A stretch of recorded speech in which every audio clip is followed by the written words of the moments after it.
President Kyagulanyi Ssentamu Robert Bobi Wine Alop omujja eyalondeddwa Joel Ssenyonyi Nsekezi Alop eyawumudde gwe bawadde wa kamisona era nga Vice President Mathias Mpuuga Nsamba beetabye ku mukolo ogwa omubaka wa Wakiso omukyala Betty Ethel Naluyima era ng'omugenyi omukulu abadde omulangira Wasajja omukolo guno gunyumye era omukolo gusitudde ebikonge bingi nga abantu kyebadde baludde okulaba omukulembeze nga gwe yakwasizza obukulembeze oba omukulembeze yawadde obukulembeze nga atali ku mukolo gwe gumu ne gwe yabuwadde Joel Ssenyonyi ne Mathias Mpuuga Nsamba bawadde ku mukolo gwe gumu era Joel Ssenyonyi n'ayita Mathias Mpuuga Nsamba nga Vice President okwogerako ali abantu olw'enduulu ne zitta ne bibaza President Kyagulanyi Ssentamu Robert Bobi Wine olw'enteekateeka eno ey'ekitiibwa. Nze ndi mukulu wo mu nsonga z'obufumbo abambi obufumbo tumaze 3.5 batuyagala okusala balanga abantu banubeera bagamba kimaze mu bufumbo ebbanga ddene kati kwejasi kugamba 3.5 years. We want to wish all the very best. Honorable Ethel has looked forward to this day. Omulaba ali serious nnyo ku nsonga ey'embaga eno twebaza Katonda nti ekitiibwa kino kituuseeko era nga tubaagaliza birungi byereere njagala okwebaza abakulembeze bonna kubanga zaabayitayitamu nga bagamba kale jakuwa contribution neyinza obutabeerawo ennaku nkulu bali bakwasaganya bingi naye twagala okubebaza olw'okujja n'okusingira ddala njagala okwebaza ababaka abakuba mu bibiina ebirala ekitali NUP kubanga aba NUP oba oliawo nti yaligambye nti abalina okubeerawo naye njagala okwebaza bannaffe ababaddewo gye tulaga eyo tujja kwetaaga nnyo okukwatagana ku nsonga ez'enjawulo ensonga ezirimu bannayuganda tutandise kaakano katulabe Katonda gy'atutwala naye MC nsaba bonna ozikiriza okukolamu ka slight amendment asinaita Deputy President pite abakulu bano just say 30 seconds Oweekitiibwa Secretary General ne Chairman Nyanzi oba ozikiriza 30 seconds each bajje batubuuseeko newankubadde tebanakola mpaga naye engeri gyebali abakulembeze abatwala ekibiina n'ekiteeso kyagwamu bajje batubongeko yatandika ne Chairman Nyanzi. Chairman Nyanzi yali ategese embaga ne bagirinyamu ye musajja munywevu onkubye emiswali egimala n'ekyamazima COVID yaggwawo dikiteta takyalina kyeyikwasa omukama mulungi bannange Your Excellency the President of the Republic of Uganda Oweekitiibwa Mathias Mpuuga bakama bange mu kibiina bakulembeze bannange mwenna ekisooka musonyi okuteekako obukuufiira buno abagole abagenyi abakulu bakama bange bonna birima take heart okimaze musonyi okuteeka obukuufiira buno newankubadde tulimbiro byonna nesitoka ekyakola ki kunga Uganda kunga people power NUP twebale kubeera b'amaanyi nze ekigambo kimu kyenjogera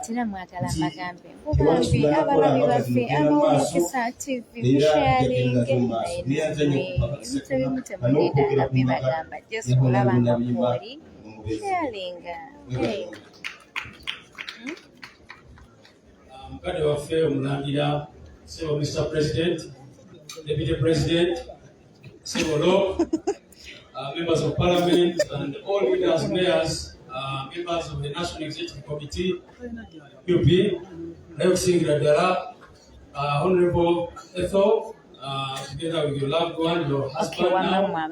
Congratulations.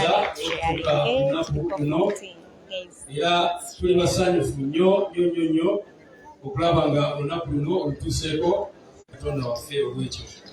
Njagala kwebaza olw'okubeera omubaka ow'akabi era ndowooza taata by'abantu abali wano nti confirmation nti abantu bo bakiikirira bulungi era genda mu maaso bakiikirire bulungi. Njagala kwebaza ababaka mwena abazze wano olunaku lwaleero n'okubatuukiriza ffenna abali wano tunyumirwemu nga bwe tugenda mu maaso n'okulaba nga struggle yaffe tugenda mu maaso twambale engule nga pulezidenti atukulembeddemu. Mwebale nnyo mwebalire ddala. Agambye nti ekyembaga sikyoliddeeko. Enkozi olugambo sinze mwogezi mmanira okubyogera. Nga bwe mpita owekitiibwa Deputy President, just one thing. Honorable Betty bamwogeddeko, she's a humble lady. Mukyala mwetowaze. Omukyala oyo omusinkana nga toyinza kutegeera nti mubaka. Tusaba osigale bw'otyo, woddayo ewaka, munange obeera mukyala luguluubi. Tubeera honorable. Bwe ntuuka ewaka ewange, waliwo abamanyi okunzijukiza nti kakati ssebo wano oli taata Giana. Toli honorable, toli biki. It's very important. Omukama ajja bakwatirako ate obufumbo omutwale nga mugenda mu maaso. May God bless you with twins plus school fees. Amen.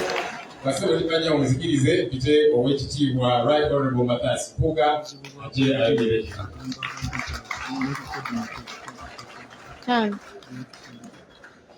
Nange nabirabye. Wabirage naawe.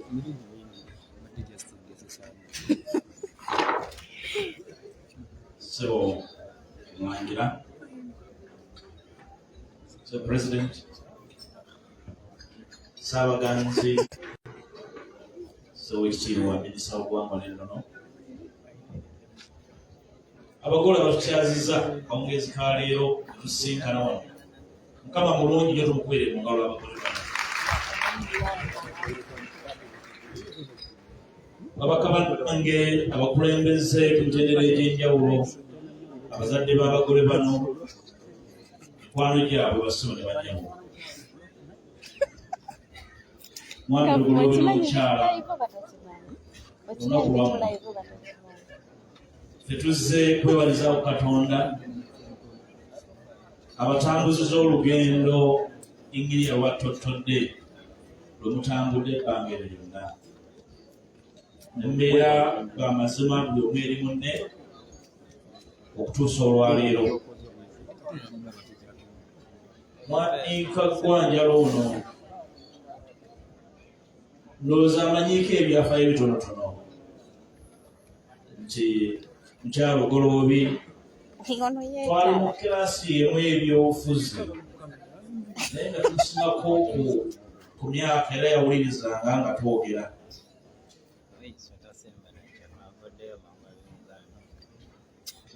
N'olwekyo abyogedde bulungi nti ife yavanga University nga ffe twali tuva na University tumaliriza naye nga bakyali bato basoma ekyambo okuva tuli Makerere.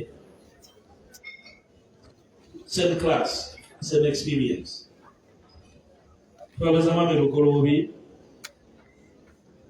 oba wamwerekerangako n'owuliza bye yasomanga. Naye kyali olwaleero kabuleera kakakasa nti bye yasoma yabitegeera era byakola. So President, okuwa obudde mu Kereziya obaddeyo ono wooli. Ate ne bakulembeze bannange aba NUP, Secretary General n'abakulembeze abalala, Ssebo omuto bange Rob Executive n'omukyala mbale okubonalinga Etho olunaku lwaleero.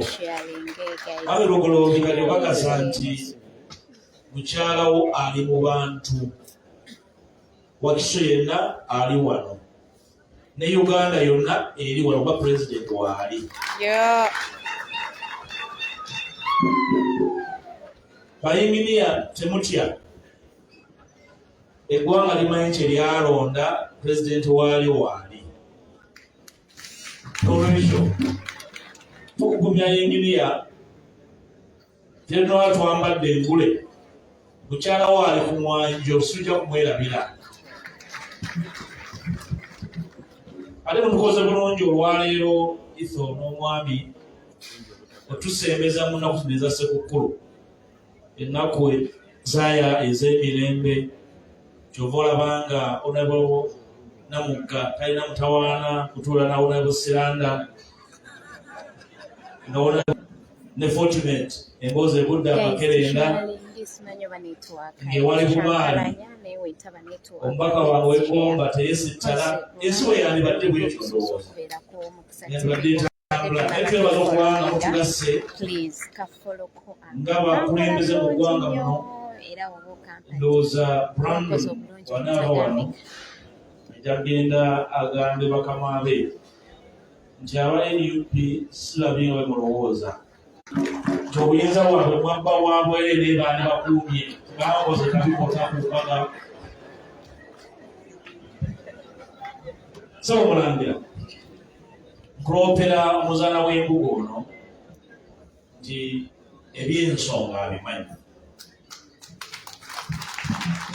tutambule naye ebbanga ddene mu buweereza obw'enjawulo bw'omugamba nti tusisinkane ku masiro ate omusanga busiro n'agamba nti nawulidde bubi ensonga azigoberera bulungi nnyo era yazikenkukamu nyinimu omukakase nti wakisa omuzaana we amukuuma bulungi mu paalamenti yenkoza n'ebbanga lya myaka ebiri n'ekitundu nga ye minisita wa gavumenti ez'ebitundu tabongotangako emirimu gyaffe mizibu nnyo mwami Lugolobe njala kusaba akaseera k'omuwadde ng'akyali mu Tuesday class okugikuke olutabaalo lukyali luwanvu ate ku bagabe b'olutabaalo luno manyi nga wayogeddwako mikwano gye obutuwazeebwe bumukkiriza okukola ebintu bingi tajja kumera bwebindu olwo muwagidde mwongera amaanyi n'obuwagizi n'ebiseera by'amakajja bifuna tajja kwebuzaabuza n'omulimu oguli ogwamutumwa Pulezidenti asaba kuyita nzikiriza omubaka w'ekitundu kino ajja alamuse ku bataka muyite nga Deputy President abalamuseeko ekiti ekyo ate mu ngabi aba mukulu wange nandibadde nze mukama we mu kibiina sikuba tugende wansamba anjogerako ebikikirike abuuze bataka alamuse ne ku bagole Sitegedde bakamanga amanyibuuza y'Abaganda kitera okuwangaala naye abeebiri baffe tuzaala abejjirira kantambuli protocol nga mukamange bwe yakitambuddeko yozeyoze abakole baffe olw'okusalawo okulungi manyi nti okusalawo kuno okulungi kubanga mubaayogedde ndowooza nze nsinga ebisaanyi mto wange Joel Ssenyonyi aziwawe omukyalo oyo wange kubanga enkima nze ndazisasula zonna naye bwe yakubyako esatu ekikulu takubayizaayoza kubanga waliwo yabiduka mu wiiki eno badde mutuufu okubagamba ebigambo bino kubanga tateewo n'amanyi nti olunaku olw'omwanyira abaana b'emma yamunkwasa n'angamba mukuume Yes, now totally trained. Thank you so much. We are sharing with us. Patents about with that. Abatana bakusharinga namwe abamaze musobola okuddamu etuwera 30 at least etuwera ku 30 nga president yayo tuli eno ku mbaga ya Honorable omubaka wa National Unity Platform akiikirira ekitundu kya Wakiso District. Tuli eno n'abaka Parliament bangi ne President wa Uganda waali. So guys, tusharinge byagala owulira ku bigambo bya President temukodde wala kashira guys nyo tikabajjako yandakaswa braka mu kasharinge badya. Thank you so much.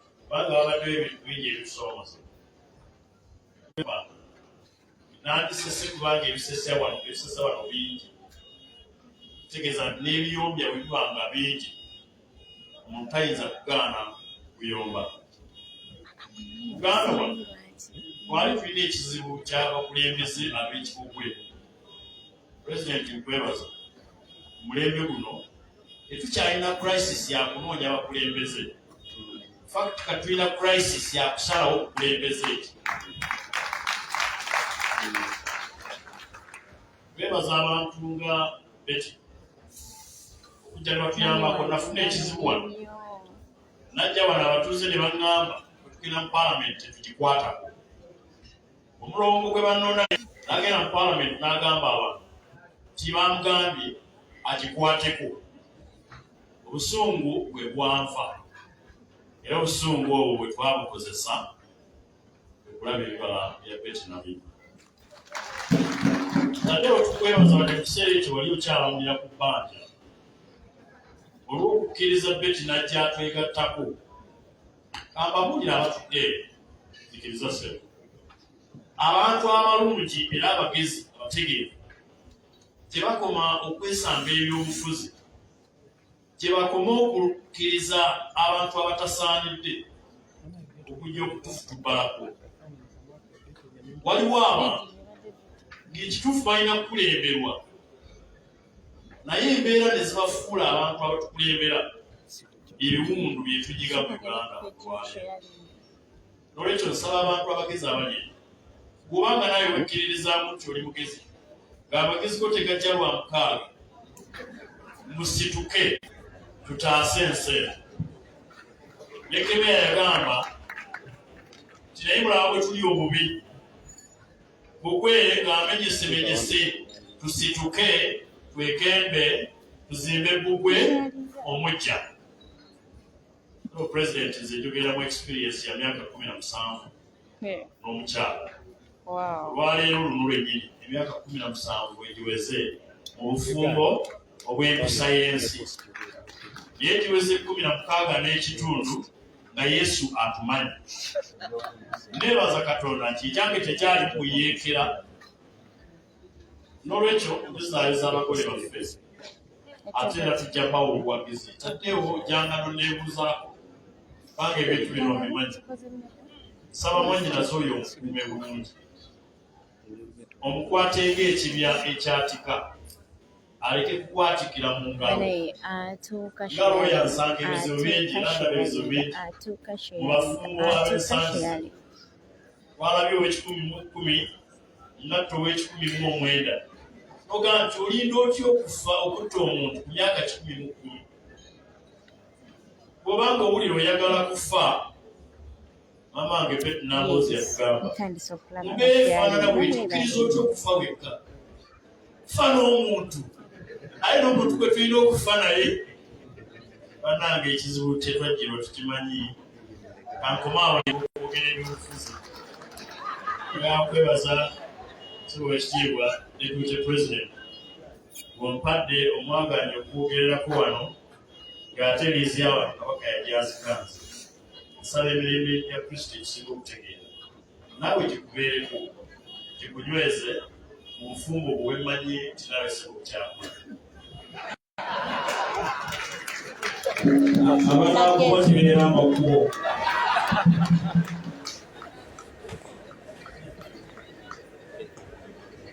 mwami lugolobera okukyala jakubakwasa ekirabo kyange ku lwa outgoing cabinet.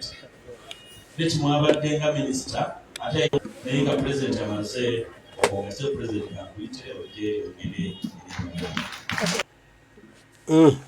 byebyo ebigambo mubiwulidde abakulu boogedde era omukolo bagweseza ekitiibwa.